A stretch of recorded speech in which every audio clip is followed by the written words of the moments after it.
নমস্কার। আরও একটি নতুন রেসিপির সাথে তানিয়াস রান্নাঘরে আপনাদের স্বাগত জানাই। দুপুরে খাবারে কি আয়োজন করেছিলাম চলুন আপনাদের সঙ্গে শেয়ার করি। আজকে করেছি মূলো ছেচকি। মূলো ছেচকি করার জন্য প্রথমে মূলোটা খুব ভালো করে ধুয়ে নিয়েছি, নিয়ে মূলোটা কেটে নিলাম। কেটে নিয়েও কিন্তু আমি খুব ভালো করে ধুয়ে নেব। ছুরি দিয়েই কিন্তু একদম সরু করে এইভাবে কেটে নিচ্ছি। এবার মূলোটা খুব ভালো করে ধুয়ে নিচ্ছি। মূলোটা ধুয়ে নেওয়া হয়ে গেছে। মূলো ছেচকি করার জন্য প্রথমে আমি বড়িটা ভেজে নিচ্ছি। তেলের মধ্যে বড়িটা দিয়ে বড়িটা ভেজে এবার বড়িটা তুলে নেব। এই একসঙ্গেই বড়িটা ভেজে নিলাম। মূলো শাক ভাজবো, তাতেও কিন্তু আমি বড়িটা ব্যবহার করব। বড়িটা ভেজে নেওয়া হয়ে গেছে। এবার তেলের মধ্যে ফোড়নে দিলাম কালো জিরে, দিয়ে মূলোগুলো দিয়ে দিলাম। দিয়ে সমস্ত কিছু খুব ভালো করে মিশিয়ে নিচ্ছি।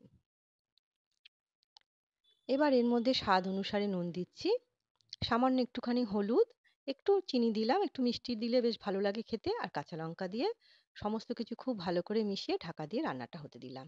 এর মধ্যে আমি মুলো শাকটা কেটে নিচ্ছি।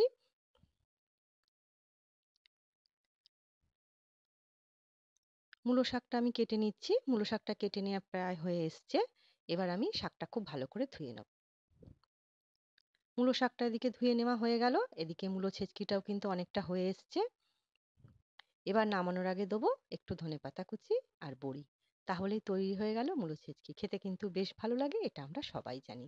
এবার আমি ঢেলে নিচ্ছি। মূলো ছেচকিটা ঢেলে নেওয়া হয়ে গেছে। এবার ওই কড়াইয়ের মধ্যে আবারও আমি তেল দিয়েছি, তার মধ্যে কালো জিরে আর একটু পাঁচ ফোড়ন ফোড়নে দিয়ে মূলো শাকটা দিয়ে দিলাম। স্বাদ অনুসারে নুন দিচ্ছি, সামান্য একটুখানি হলুদ দিলাম। দিয়ে সমস্ত কিছু খুব ভালো করে মিশিয়ে ঢাকা দিয়ে রান্নাটা হতে দেবো। শাকটা একটুখানি সেদ্ধ হতে দিচ্ছি। শাকটা বেশ সেদ্ধ হয়ে এসছে। এর মধ্যে কাঁচা লঙ্কা দিলাম দুটো, সামান্য একটুখানি চিনি দিলাম। দিয়ে আর একটুখানি রান্নাটা করে নেবো। নামানোর আগে দিচ্ছি বড়ি ভাজা। বড়িগুলো একটু ভেঙে দিয়েছি, তাহলে বেশ খেতে সুবিধে হয়। তৈরি হয়ে গেল মূলো শাক ভাজা। এটাও আমি নামিয়ে নিলাম। আমি শিম পোস্ত তৈরি করেছিলাম, শিম পোস্তটাও তৈরি হয়ে গেছে, ওটাও নামিয়ে নিচ্ছি।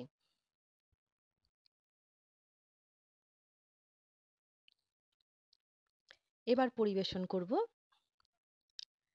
আছে বাটির ছাপ দেয়া এক বাটি গরম ভাত, নিচ্ছি একটা কাঁচা লঙ্কা, সামান্য একটুখানি নুন নিলাম, এক টুকরো নিলাম পাতিলেবু, আর দু টুকরো শসা।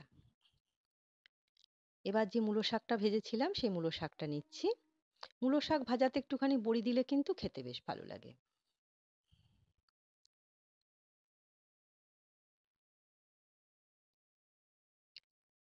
নিচ্ছি মূলো ছেচকি, এর মধ্যেও একটুখানি বড়ি দিয়েছি, বড়ি দিলে খেতে বেশ ভালো লাগে।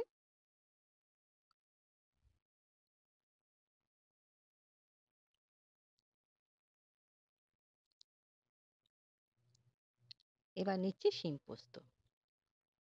পোস্ত আর কাঁচা লঙ্কা বেটে শিমটাকে ভেজে নিয়ে শিম পোস্তটা তৈরি করেছি। আমরা সবাই মোটামুটি শিম পোস্ত তৈরি করতে পারি, ওই জন্য রেসিপিটা আর শেয়ার করলাম না। আর করেছি কাতলা মাছের আদা পেঁয়াজ রসুন দিয়ে ঝোলটা করা হয়েছে, আলু দিয়ে এই ঝোলটা করেছি। খেতে কিন্তু বেশ ভালো হয়েছিল। আর এক গ্লাস জল তো আছেই।